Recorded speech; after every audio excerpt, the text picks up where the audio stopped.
of believers were convinced that Jesus was going to come back in their lifetime.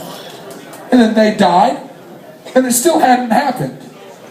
And listen, I think that there are two conclusions that we can draw from that. And the first is that Jesus is never going to come back. It's been 2,000 years since he said he was going to come back soon. So, maybe we can draw the conclusion that he's never going to come back.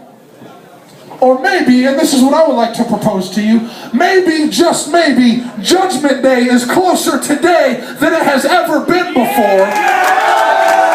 And I want you to understand that I don't care how long you've lived in sin. I don't care how long you've called yourself a Christian. If you stand at the judgment seat of Christ with any area of your life held back from Him and from His kingship, you do not know Him and you have no place with Him, friend.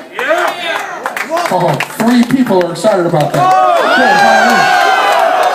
Well, then let me tell you the good news.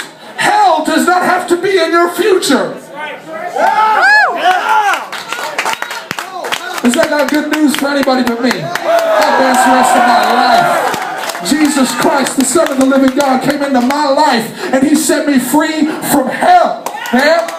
And let me just paint this picture for you. When you're in hell, there's no second chance.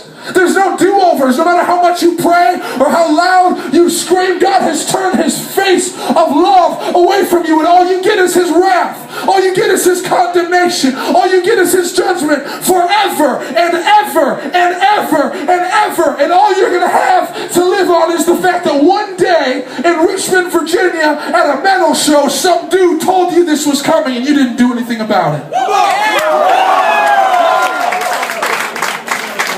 So let me tell you, the qualifier between heaven and earth, between heaven and hell, the thing that will qualify you to avoid the wrath of God is that you would receive the fact that Jesus already faced the wrath of God in your place and gave your whole broken, sinful, disgusting life to Him in His Lordship.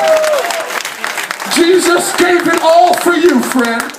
And so the only price that is sufficient is everything. You're going to have to lose your relationships. You're going to have to be willing to lose your career. You're going to have to be willing to lose your friends. You're going to have to be willing to lose your money, your social status, your comfort. You're going to have to be willing to lose it all. You don't even have the right to think whatever you want to think, because Jesus has to be Lord of every aspect of your life, or He's not Lord at all. But can I tell you this, man? And listen, you may not believe me without seeing it for yourself, but that's the good news.